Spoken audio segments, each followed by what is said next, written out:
I can curse Hey, on. what's going on? It's Eduardo Jackson back at it again, the creator, CEO, and founder of the Cinema Draft Game. This time with a very special guest in the house for our weekend preview slash call sheet review.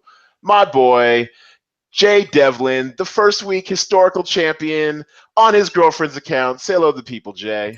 Hey, what's up, brother? Good to be here. Only you could get me out of bed at 8:30 in the morning to talk about movies. So great to be here, buddy. Thank you. That's right. We've had a lot of chatter, a lot of chatter in our group text about the game. Really excited to see how everyone's taking this really seriously, getting their game up, getting their strategies together, and it's going to be probably one of our more exciting weekends because, as you can see, we've got a few new releases. About the top 5 of these have made the talent pool this week. The Accountant, of course, going wide, 3,300. Kevin Hart, What Now, 2,500. Max Steel, which I don't know anyone who's talking about this film. Seems like one of those aiming to be a 4-quadrant film that's going to get 0 quadrants. I don't know anyone who wants to see this film. Priceless had some interesting marketing, and then Desierto, I think I've seen the trailer of. Kind of weird. Definitely, a genre type film that's going to be out there in the platform release. I did see The Accountant last night, Jay, and let me tell you, Yeah. shit was lit. I enjoyed the hell out of it, to be honest. I only gave it 3 reels, and also you can see my reviews, everyone, over at medium.com/ at cinema draft. I really enjoyed it. It's a really, really well written script. It's got some twists and turns that a couple you can kind of see coming, but the last one did not see that coming. So And, it's really worth it. this really isn't a podcast. This is an intervention for you. All right. It's my intervention for The Accountant. You have been championing this movie for the last 4 days. So 30 million, son, 30 I million. feel like even if it was worse than Howard the Duck, you would have said it was Casablanca. All right. I'm here for The Accountant, man. I'm trying to tell you, I'm so here for it. That You movie. are so here for it. And as we're about to get into it, since this is a micropod, I'm not even going to wait. Anybody who played more than one person from The Accountant this week will not finish in the top 5. That is my bold call for the week. or as Dan Bach from the Roto Grinders podcast would like to say, you are going to If lose. you don't play them in your cash games, you will You lose. will lose. All right. Well, let's take a look at mine real quick. We'll take a look at yours. Then we'll go hit up. We'll hit up the fellows from our group text, and then a couple select call sheets, and then we'll be out. So yes, I am going to lose. My strategy here was basically to cover all bases on the big money front. I headliner stacked The Accountant. I got one girl on the train, the cheaper of the 2 headliners, Haley Bennett, and then because Deepwater Horizon for whatever reason seems to be holding pretty well. If you look at the I guess we can't see. You know what? Let's check. Let's click on Kate Hudson. There we go. In the past couple weeks, I mean, it's not bad for a movie that, quite honestly, I just did not quite see, holding it so well. So I'm trying to cover all my bases on the big money front, and then filling in the margins as appropriately as possible. I got my headliner for American Honey. It's expanding to 135 screens, so I think just the weirdness factor, just the what the hell is Shia LaBeouf up to factor. I think is gonna do pretty well for the platform release Is category. is that a thing? The what's Shia LaBeouf up to factor? I Yeah, like man. that. Don't you think? I mean, I'm curious. I I mean, mean, if I could did, buy TMZ is one on my call sheet, maybe. I don't know if I want to see him in a movie. man, I actually so this is how I'm looking at it, and this is really just for the genre heads too. If you consider a little scene, but video or DVR or whatever, where digital download, cult classic film, Spring Breakers. This looks like Shia LaBeouf Spring Breakers. Have you seen that shit, Jay? I have not seen Spring Breakers. That's the one with all the little cute chicks and James Franco being a drug dealer. Yes. Okay. James Franco getting his pure wigger on, being just Wow. the white black dude who with the gold fronts and the fake dreads, and it is electric. I remember seeing that. I actually paid money to see that film in a theater, and just coming out like, okay, like 5 people are going to see this film, but those 5 people might have their lives changed for a week. It was amazing, and I James, feel like American Honey might have that kind of potential. James Franco is my 3rd favorite Franco. Probably my 4th. He might be my 4th favorite Franco behind his brother Julio Franco and Franco Harris. But Dave's cool with you. You cool with Dave though, right? I'm And, cool and, with and Dave. his hot wife Yes. Allison Brie. Wait, he's married? Oh, bad move. He's too young to be married in Hollywood. Actually, technically, I think they're engaged. They've been engaged for a while. They're not a secret. Okay. All right. We'll give him a pass. All right, so this is my call sheet. Basically, I went. It's a little bit. It's fairly stars and scrubs, but even for the stars part, it's kind of balanced on the back end. And yes, I'm going to lose because I headliner stacked The Accountant, but I believe in this film. We have a side bet. Let's tell the people our side bet. What's our side bet? 'Cause I almost We have forgot a about it. side bet about on Monday or Tuesday, I think, you were day drinking and said that instead of The Accountant was going to make like $40 million this week, which is just flat out not going to happen. And now now it's coming in the forecast that it's only going to make about 16 million. So I bet you the girl on a train would be within 15 million of The Accountant this week, and it might even beat it. Oh no! Don't no, that's heresy. Well, I will say this: one thing The Accountant will have going for it is incredible word of mouth. I mean, I mean, everyone. I mean, granted, there's only about like 12 people who saw it at like the 10:30 screening I saw last night, but I mean, people came out buzzing. You will see some serious buzz on this movie. That's just my opinion. All right, so let's take a look at some more call sheets because otherwise, I can probably derail this whole micropod on just The Accountant. We are going to focus mostly on the feature presentation because that seems to be the one that people take the most seriously. That's got my best call sheet in there. We'll probably do some call sheet review after the weekend's done and the final scores are in, and we'll see just how much The Accountant won over the weekend. But we're going to take a look at your call sheet now, David. You've been talking all this yang. Give us the thought process behind your call sheet. Go. The thought process is, to do a stars and scrubs lineup, I think in this game, a movie has to open like Magnificent Seven did. You have to have a movie that's just far and above going to crush everything else to afford paying those salaries. Chris Pratt and Denzel were roughly the same price, if not the same price as Ben Affleck, but that movie opened at like 39 million, if I remember correctly. So if you don't think a movie is going to open that big, it's just a waste of your money to do that. That being said, I think you always look for underpriced value in this game. So 2 weeks ago, Miss Peregrine's was under, for whatever reason, it wasn't priced high enough. So it's easy to stack that. I think Kevin Hart's movie falls in that category this week. You have to have all three of the Kevin Hart actors for under $10,000 for a movie that's going to make about 16 million. It's pure gold in this game. Nice call. Real quick though, let me address what you mentioned about the salary related to potential box office. And I think I shot you a text about this. At least what my thought process is when it comes to creating some of these salaries. The interesting thing, because we come from largely the daily fantasy sports world, right, and where we're always kind of obsessed with value. When you're playing, say, daily fantasy NFL, you basically know that to win the Millie Maker, you basically need to have 250 points. Everyone needs a 5x their salary value, et cetera, et cetera. With what's interesting about this game is that you always are looking for value in any kind of game theory related game like this, where you're going up against other, sharp players. But the issue is that because the box office is so, I think the term is like elastic, it really changes from week to week. You really can't.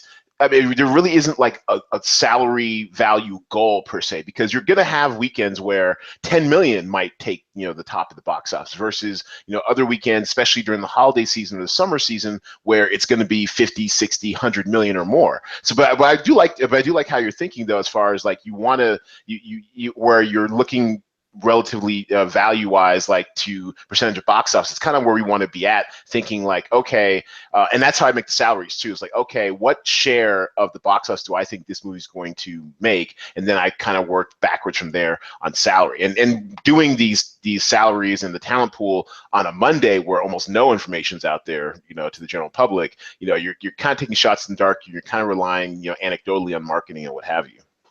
Yeah, I mean, you do not have an easy job coming up with these salaries. I mean, if it wasn't for the internet and being able to search all these Box Office Pro and all these other websites, I would have had no idea that a Kevin Hart comedy movie would make $16 million. He's spilling secrets, y'all. He gave you a site. Hope y'all got that. Yeah, I mean, that's just my theory. And then, like word of mouth is big for a movie, but like if a movie is good, like you think The Accountant's a really good movie, yeah. To me, that means it's going to be valuable next week. when you bring its salaries down and people are still going to go to the movie. And I see Girl on a Train this week being that movie. That's a good movie. It's got good buzz. Salaries came down.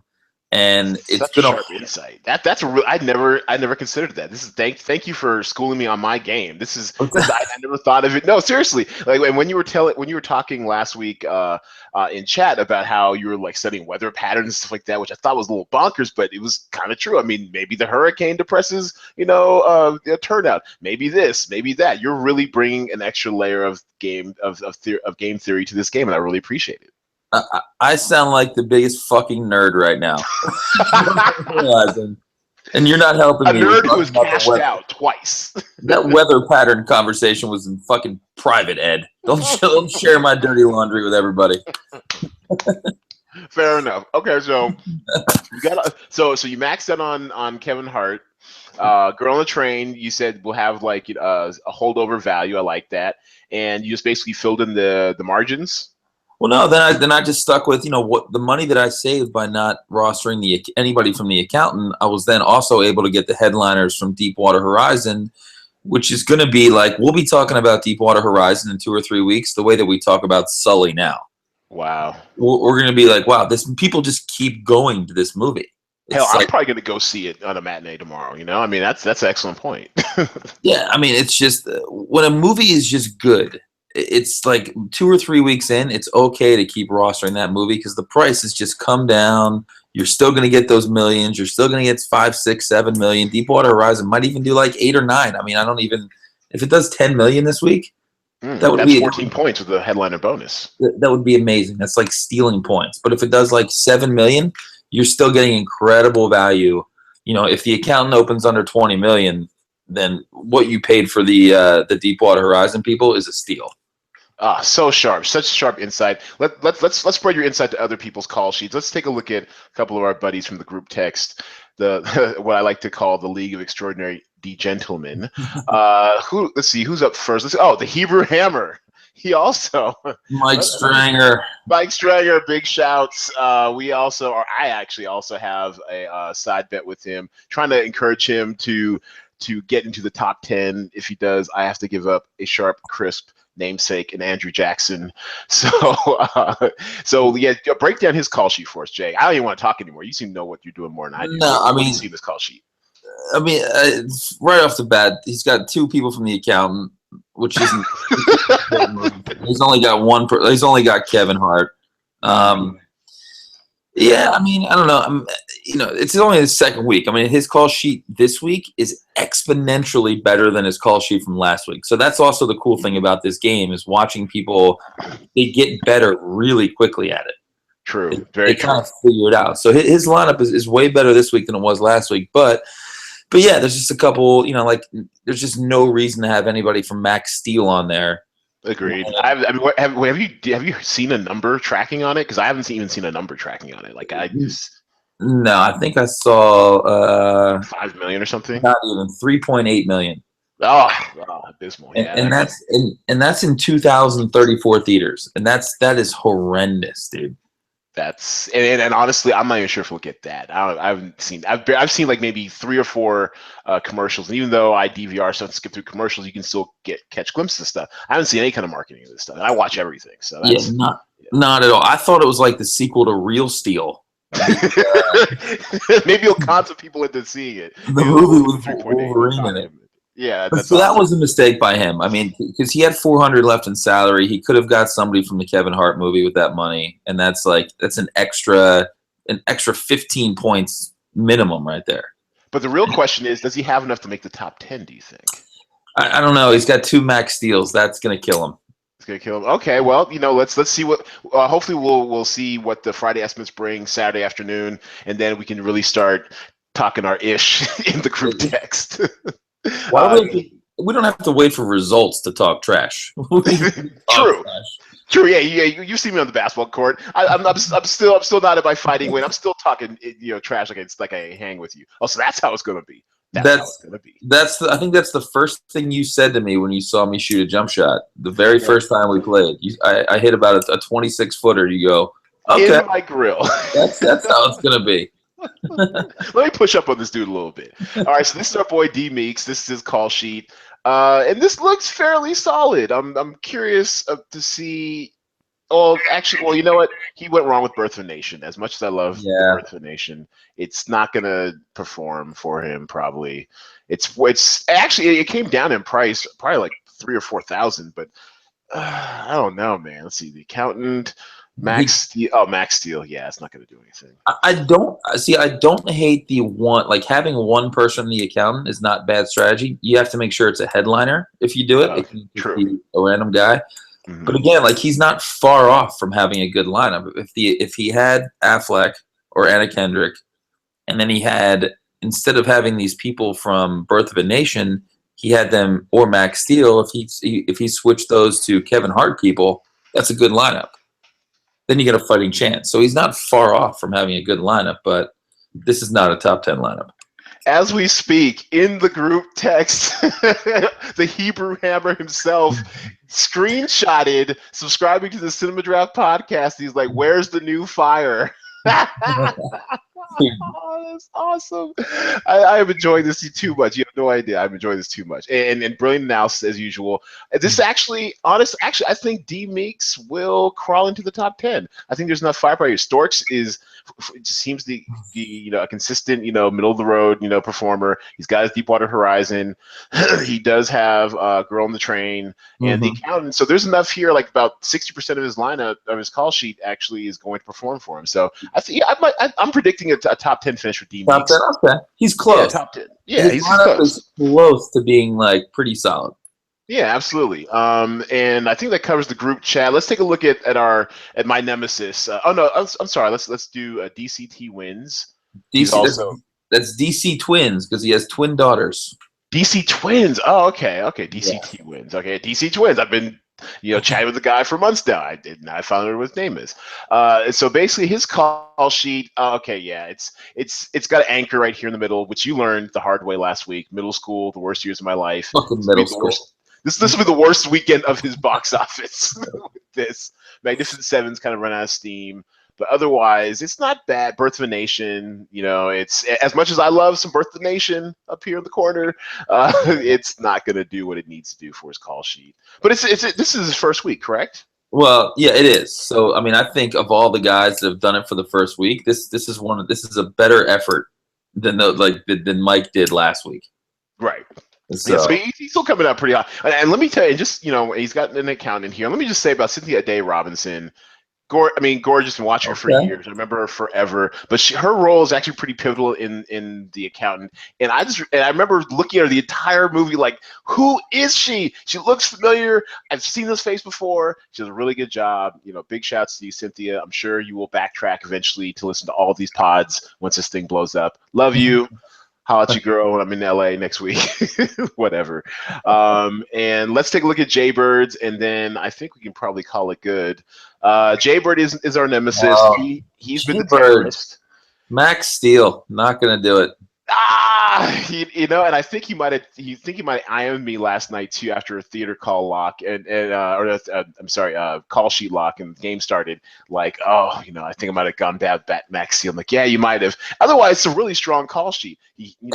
According to the law of Jay, only one accountant. Girl on the Train. Even Miss Peregrine's might have some juice left, don't you think?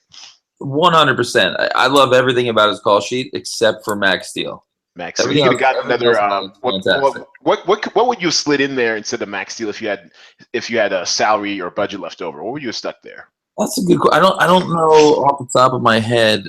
I would have probably gone with the Queen of Cotway headliner. Maybe. I mean, what else is really left out there on the? Well, actually, no. Let me see if I can bring up the spreadsheet. This is the feature that once we get past, we're in what we call in the tech startup business MVP, a minimum viable product, and this is actually a pretty advanced product from what I've been told. And so once we have like a real, like a full-time staff working around the clock to make this the best game for you, we're actually going to have a feature which my mom and someone else requested, where we can, after the game is running, where you can actually see the remaining, or not the remaining, but you can see the whole talent pool at a glance. I think that'd be actually really helpful because I'm pretty sure as we go along, a lot of people and players will want to see, what plays they could have made, what's out there, and just to help improve their own game. So let me bring up the talent pool real quick, Google for this week, and see what could have been out there to have helped Jaybird out. What could he have done? Yeah, here we go. Let me slide this over on screen. So if you look at the talent pool, so he had roughly, hold on, let me do this right. So he had, so 8,100, he had nothing left. So he had 8,100 left. Okay, cool. So if he had 8,100 left, what would you have stuck in there? Let's see. How much Let's start on salary. Go down to the Deepwater Horizon people. How much are they? Okay, so salary-wise, we have 8,100 left. This is what you got. You have Max Steel, The Birth of a Nation. He was priced at a Deepwater Horizon. Deepwater Horizon starts at 10. But that's what I'm saying. I might have just gone down from his Miss Prayer. I don't even know how to pronounce that fucking name. Peregrine? Yeah. Miss Peregrine's whatever the hell that movie is. I might have gone down to somebody from Deepwater and then gone up to somebody from Deepwater from Max Steel. Side by side real quick. Yeah, 10-1. You got, he had 20,000. So I probably would have gone two Deepwater Horizon people. Too deep. Where'd the screen go? Where'd it go? Because that right there, if Deepwater does 8 million, that's 16 million right there. If Peregrines does 9 million and Max Steel does 3 million, you're looking at 12 million. So you kind of sell yourself short on about 4 points by doing that. Oh, okay, gotcha. All right, I'm gonna have to open up a new screen real quick. But yeah, so Deepwater Horizon. I think if you're just looking to fill that slot, but so then if you need an extra 1,900, you're taking it away from. Well, where's the extra 1,900 come from? I'm taking from Miss Peregrine. Miss Peregrine. Okay. Yeah. I don't know. Let's see. Let me check the box office. What did Miss Peregrine do last weekend? Did it do in the teens? I mean, it's still in 3,800 fucking theaters, which is absolutely outrageous. So, yeah. I mean, so here's a pro tip, or not pro tip, but just something I've observed with a lot of these wide release films. When they go, when they open up, in most theaters, the studios have like a deal with most of these theaters where they have to lock you in for the first 2 weeks. So the first 2 weeks, you're going to see static theater counts for your Girls on the Train, your Peregrines, the Accountants, whatever. You're going to see the same screen count almost identically for the first 2 weeks. And then after that, they can fluctuate up or down some. Okay. So it looks like, so yesterday did, okay, that's interesting. And we don't have any weekend from last week. Okay, that's cool. So so it looks like Jaybird had like a really strong call sheet. It still looks like it's going to be a top 5 call sheet maybe. It's because it's solid, man. It's really solid. I like if the Accountant does blow up and open up at like 25, like you seem to think it will. Yeah. I mean, that's a really good play. If it opens up at like 18, it's just going to tank lineups. So, yeah, but he's got a headliner bonus, and it looks pretty good. Well, shoot, Jay. I mean, this has been incredible. You're the man. Appreciate you coming on and sharing your wisdom with the people. If you guys want to get up with Cinema Draft, just go to cinemadraft.co. If you have not signed up to play yet, we have games running every Thursday at 10 p.m. with our theater with our theater count lock at 6 p.m. Pacific.